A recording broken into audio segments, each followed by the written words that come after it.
Macherla MLA Pinnelli Ramakrishna Reddy మరో వివాదంలో చిక్కుకున్నారు. Paluvai gate polling బూత్లో ఈవీఎంను పగలగొట్టిన సమయంలో ఓ మహిళ పిన్నెల్లిని అడ్డగించింది. అయితే తనను అడ్డగించిన మహిళను పిన్నెల్లి అసభ్య పదజాలంతో తిట్టినట్లు తెలుస్తోంది.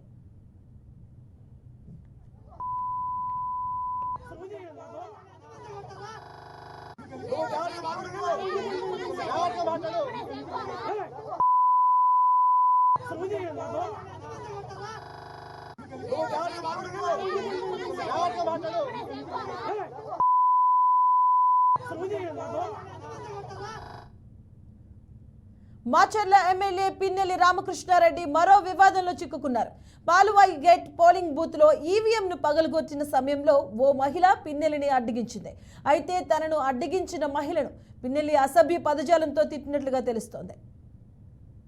బులెటిన్లో బ్రేకింగ్ న్యూస్ చూస్తూ ఉన్న మాచర్ల ఎమ్మెల్యే పిన్నెల్లి రామకృష్ణారెడ్డి రోజుకో వివాదంలో చిక్కుకుంటున్నారు. పాల్వాయి గేట్ పోలింగ్ బూత్లో ఈవీఎంను పగలగొట్టిన సమయంలో ఓ మహిళ ఆయన్ను అడ్డగించింది. అయితే తనను అడ్డగించిన మహిళను పిన్నెల్లి అసభ్య పదజాలంతో తిట్టినట్లుగా సమాచారం. ఇదే అంశానికి సంబంధించిన పూర్తి అప్డేట్స్ మా కరెస్పాండెంట్ శ్రీనివాస్ అందిస్తారు. శ్రీనివాస్, పిన్నెల్లిపై రోజుకో వివాదం చుట్టుకుంటుంది. ఒక మహిళ అడ్డగించినటువంటి మహిళపై అసభ్యకర పదజాలంతో ఆయన మాట్లాడినట్టుగా సమాచారం ఉంటుంది. దీనికి సంబంధించిన పూర్తి డీటెయిల్స్ ఏంటి? మధు, మాచర్ల నియోజకవర్గంలో జరిగినటువంటి ఈవీఎంల ధ్వంసం కేసుకు సంబంధించి పోలీసులు విచారణ వేగవంతం చేయడం జరిగింది. అలానే నిన్న చూసుకున్నట్లయితే కనుక స్వయాన ఎమ్మెల్యేనే ఈవీఎంను ధ్వంసం చేసి అక్కడ అడ్డు వచ్చినటువంటి టీడీపీ ఏజెంట్లను అలానే మహిళలను కూడా దుర్భాషలాడినటువంటి వీడియోలు సోషల్ మీడియాలో బయటికి రావడం జరిగింది. దీని ద్వారా పిన్నెల్లి రామకృష్ణారెడ్డిని అరెస్ట్ చేయాలి, పిన్నెల్లి రామకృష్ణారెడ్డి మీద కేసు నమోదు చేయాలంటూ కూడా డిమాండ్ చేస్తున్నటువంటి పరిస్థితి ఉండడం జరిగింది.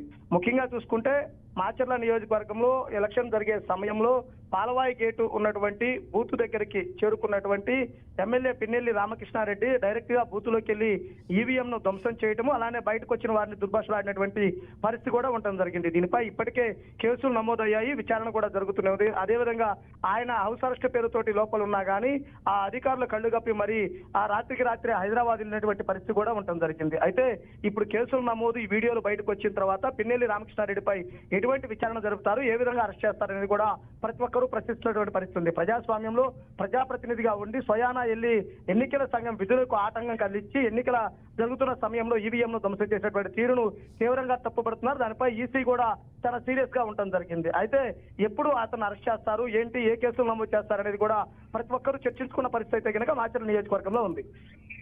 Right, thank you Srinivas.